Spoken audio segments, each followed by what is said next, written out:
técnico Odair Hellmann. Pode começar, Felipe. Odair, o futebol não tem justiça, né? Muitas vezes o Santos fez boas apresentações, boas performances e não conseguiu resultado. Eu não sei se a sua estratégia aqui em São Januário era jogar por uma bola, mas o Santos soube sofrer e fez o gol quando teve a oportunidade. Dentro do que você planejou, deu tudo certo nessa noite? Uma vitória do alívio, do merecimento? Primeiro eu quero aproveitar a oportunidade, desejar a todas as mães um feliz Dia das Mães, em especial as mães santistas, né? Que a gente pôde dar esse presente para elas, e mais um pouquinho em especial a minha mãe e a minha esposa, que é mãe de 3 filhos, que está lá em casa sozinha, com os filhos longe, mas que está lá sentada no sofá, torcendo e muito para que a gente conseguisse essa vitória. Então quero dedicar essa vitória, que bom que eu possa estar aqui hoje com a vitória e dedicar a todas as mães, e a minha esposa Jaqueline e a minha mãe Bernadette. Não, a estratégia era até e que você consiga ter uma consistência defensiva, né? Uma organização defensiva, que você tenha uma pressão e uma intensidade nos construtores adversários, né? Esse é um dos conceitos. Pressionar o homem da bola principalmente para dificultar a progressão. E no momento que você recuperar a bola, hoje não. Hoje a gente até não tinha muitos jogadores de velocidade, a não ser o Ângelo e o Braga, né?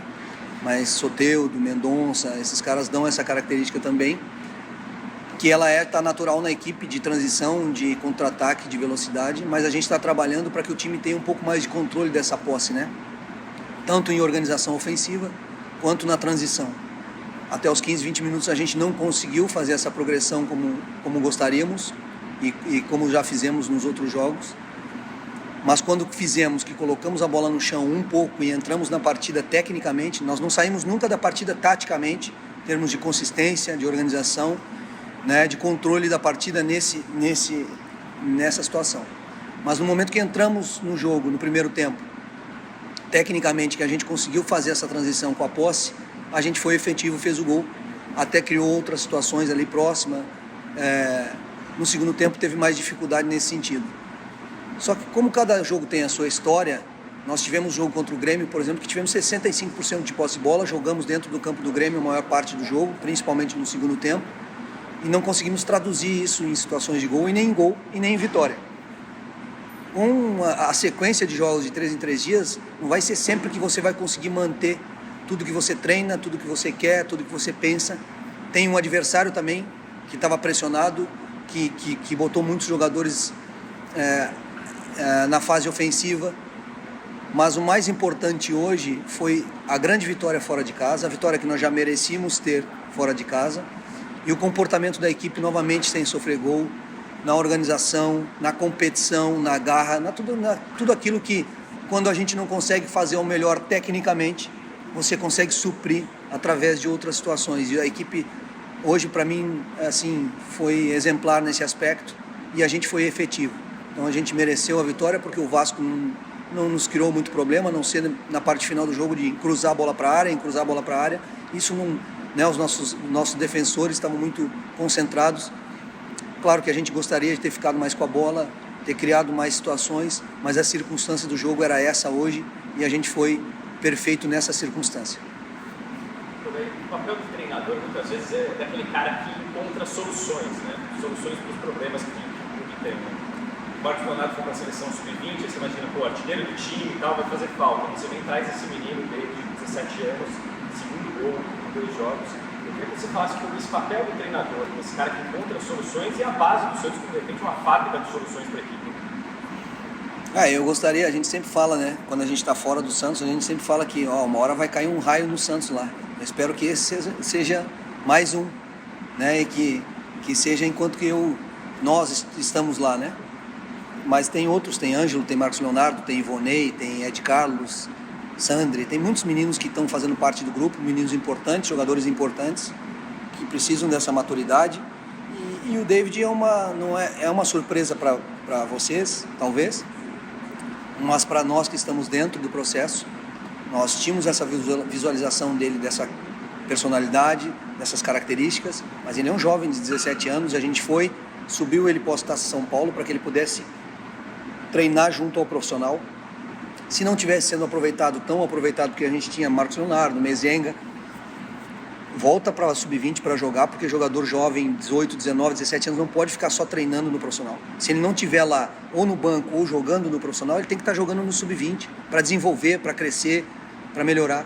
Só que ele, nos primeiros treinamentos, mostrou uma capacidade, né, uma capacidade técnica e uma personalidade.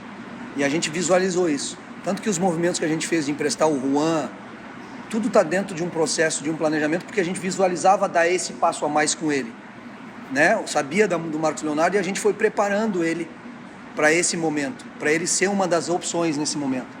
Eu, como treinador, senti confiança de oportunizar ele na Argentina, um jogo extremamente, vocês sabem, difícil, e ele mostrou muita personalidade, foi bem na partida, e agora é uma questão de dar sequência e que ele consiga repetir as performances dele, que ele possa receber esses elogios todos, toda essa carga que vem de externa agora, mas que ele possa ter uma maturidade, e é isso que nós estamos aqui para trabalhar.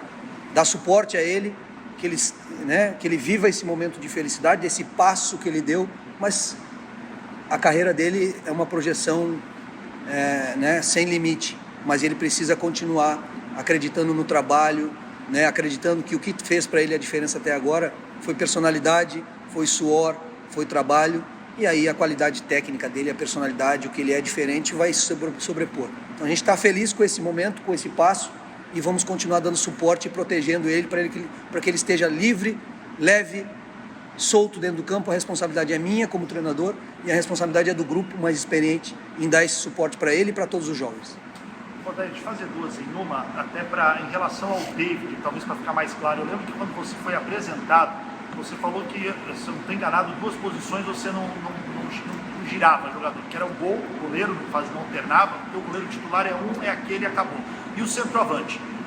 O David ganha essa oportunidade, está abraçando a oportunidade. O Mezenga tem que esperar porque o David vai ganhar uma sequência, ou por enquanto o David tem sido utilizado porque a característica dos jogos tem sido para o David jogar. E a outra questão é, quanto essas vitórias em sequência pelo brasileiro vão te dar ingredientes para preparar o time para esse jogo contra o Bahia, que o Santos vem de 3-0, para não deixar às vezes o subconsciente criar um salto alto, achar que a facilidade que o Santos criou no primeiro jogo pelo brasileiro possa se repetir e o time não entre tão concentrado quanto se deve no jogo da Vila quarta-feira. Tá, vamos por partes aí, ver se eu vou me lembrar de todas e aí a gente vai falando. Sobre o Bahia é um outro jogo, é uma outra história. Nós conseguimos naquela partida transformar a nossa produção, a nossa pressão, a nossa qualidade, a nossa capacidade de dificultar o jogo do Bahia em resultado de 3-0. Né? O Bahia mostrou ontem com 2 jogadores a menos em campo contra o Flamengo, teve chance até para empatar o jogo, criou muita dificuldade para o Flamengo, mesmo com 2 jogadores a menos. Saiu aplaudido do campo. E porque é uma outra história, é um outro jogo, começa do zero, vai vir com outros movimentos, tentando buscar outras opções para nos criar dificuldade e a gente tem que estar preparado para isso. Acabou aquele jogo, acabou este jogo. A partir de amanhã é comemorar só até as 4h30 da manhã. A partir das 5, quando tomar café, é trabalhar, concentrar, porque o jogo vai ser muito mais difícil, o segundo, do que foi o jogo do brasileiro. Eu já tive enfrentamentos assim, onde a gente pegou mesmo adversário em brasileiro, em Copa do Brasil. É uma outra transformação e nós temos que estar preparados para ela, para que a gente consiga, dentro do jogo, transformar o que a gente vai fazer numa vitória importante para nós dar um passo na classificação da Copa do Brasil. A outra sobre o David, assim, quando eu falei do goleiro, sim, goleiro eu gosto de dar uma sequência maior, não gosto de fazer esse revezamento, porque eu acho que o goleiro é uma função muito específica. O goleiro, ele precisa de ritmo, time, então eu tenho por característica não fazer esse movimento de goleiro de ficar trocando. Centroavante eu falei que tem momentos que centroavantes passam um jejum de gols. Né? E centroavante é aquele cara que bota 9 nas costas, às vezes ele é cobrado para fazer o gol. Mas aí a gente não visualiza qual é a participação que ele está dando coletiva para o time. Se os outros jogadores estão fazendo os gols, né? E ele está abrindo espaço, ele está conduzindo o processo, ajudando. Então eu procuro dar uma continuidade, mesmo o 9, o centroavante, às vezes não tendo uma sequência de gol, eu procuro dar uma confiança Claro que até um determinado limite na visualização, que aquilo não pode estar atingindo coletivamente a equipe, mas eu procuro dar uma sequência maior para o 9, desde que ele esteja produzindo para a equipe coletivamente, para que ele tenha porque todos passam, do mais gênio até o mais simples, passam a dificuldade um determinado tempo sem fazer gols. E eu, como treinador, eu tento dar essa confiança, principalmente para essa função centroavante, até um limite que eu vejo que aquilo está atrapalhando e não está fazendo bem nem para o individual e nem para o coletivo. David segue. Assim, o David recebeu a oportunidade, vai ter a sequência, o Mezenga, porque também vai surgir oportunidade para o Mezenga. Quando tiver a oportunidade, eu tenho certeza que ele se preparando como ele está e concentrado como ele está, ele também vai conseguir dar uma boa resposta, mas o momento é do menino.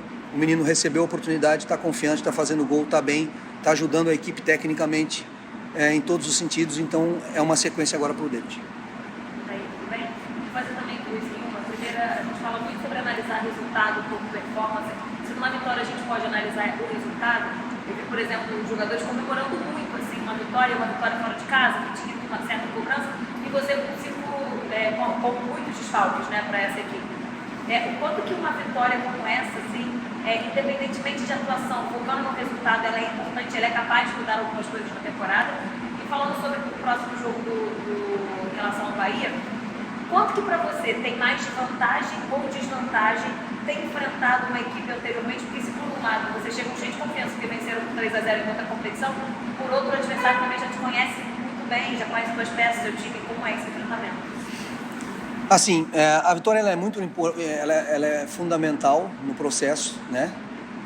E nós vimos de 2 jogos fora de casa, bons jogos, e no merecimento, merecíamos resultado diferente, mas sempre falava que o futebol é botar a bola para dentro, transformar, né, o bom jogo, aquilo que você produziu no campo, em gols, para ter a vitória. Então nós merecíamos por isso. Como eu disse, o jogo hoje, tecnicamente, talvez não tenha sido dos melhores, mas tem outros componentes dentro do futebol, né? A raça que o torcedor sempre fala, o comprometimento, né? A marcação, o sem bola, quando as coisas não estão acontecendo, que você não está conseguindo ficar com ela, produzir um jogo de ataque, fazer uma transição com a posse. O time se encontrou de uma determinada forma e buscou até o final produzir o resultado, né? Dentro da performance que o jogo exigiu, que o jogo trouxe também. Como eu falo, de 3 em 3 dias, não é sempre que você vai conseguir manter uma situação técnica, né? Fisicamente, às vezes, tem essa oscilação. Então, é importante para a pontuação na tabela, para aquilo que a gente já tinha feito fora de casa, para gerar essa confiança, para mostrar que a gente está mais sólido, mais firme, mais forte, né? Que temos muitas coisas a evoluir, a buscar como evolução, mas que a gente está mais forte. E isso, uma vitória dessa mostra isso, né? Gera uma confiança para os atletas, gera uma confiança no ambiente, em todos, porque a gente está conseguindo juntar a performance e agora os resultados estão acontecendo. Então isso também traz uma confiança maior para o grupo. O jogo do Bahia é totalmente diferente, porque a gente tem que ver se vai ser o mesmo sistema, se não vai mudar sistema. Nós temos problemas porque nós perdemos jogadores com cartão. Hoje nós não tínhamos aqui à disposição hoje. Claro que Felipe Jonathan já está fora há 8 meses. Aconteceu a situação do Eduardo, que estava sólido defensivamente, tinha se encontrado na defesa. Soteldo, Mendonça, Marcos Leonardo, Lucas Pires. Isso agrega muito ao grupo. Mas olha a importância do resultado da vitória. Esse grupo mostrou a capacidade que tem de produzir mesmo com os desfalques. Isso também já é um motivo de confiança para trabalhar, né? Eu como treinador, trabalhar o grupo. Porque sem grupo você não consegue. Você não consegue sobreviver esse calendário sem grupo, e que esse grupo tenha uma regularidade entre as fases de jogo, né, técnica, física, mental, para poder suportar essa caminhada, e sem grupo você não consegue. Então hoje o grupo deu uma resposta de que a gente está firme como grupo, que eu posso contar com muitos jogadores, com todos os jogadores à disposição, para que a gente siga fortalecido aí na caminhada. Para entender porque foi de repente a atuação mais convincente do ano do Santos nesse 3-0 em cima do Bahia. Você já disse que é um jogo novo, são 2 jogos totalmente diferentes, mas que aspectos você viu da sua equipe naquele jogo que você espera replicar no próximo? Eu acho que naquele jogo a gente conseguiu fazer estrategicamente a gente conseguiu fazer uma excelente pressão na construção inicial do Bahia, que abre linha de 3. Se hoje o Vasco abriu linha de 3, isso te dificulta muito, porque você precisa jogar para pressionar, eles criam superioridade na construção, e aí você precisa muitas vezes tirar um cara do lado do campo para fazer esse mecanismo de poder pressionar para frente, diminuir o portador da bola, conseguir fazer uma pressão organizada, né? Isso vai gerando, como a gente conseguiu contra o Cruzeiro a partir dos 15, 20 minutos, e aí gerou confiança para a nossa equipe, e o Cruzeiro não conseguiu mais, dentro da estratégia dele, construir. Isso a gente conseguiu fazer na Vila, e aí tecnicamente a gente foi efetivo nos movimentos, efetivo nas conclusões, e aí começou a gerar outros comportamentos técnicos de confiança no jogo, e a equipe, quando precisou ser veloz, fazer com rapidez a transição, fez o gol. Quando precisou trocar passe, jogar de um lado para o outro, tirar o Bahia, levar o Bahia para trás, também fez. Mas muito daquilo que a gente fez sem a bola, que tirou a capacidade de organização do Bahia, tirou a capacidade de infiltração desses caras por dentro, porque eles jogam os dois alas lá dentro em amplitude, e a gente conseguiu, no primeiro momento, ser muito forte, intenso, né, sem a bola, e aí começou a produzir com a bola tecnicamente aquilo que a gente tinha como estratégia. Eu espero que a gente consiga repetir isso. Aqui na entrevista coletiva, muito obrigado, Daí. Boa noite, muito obrigado. Boa noite a todos.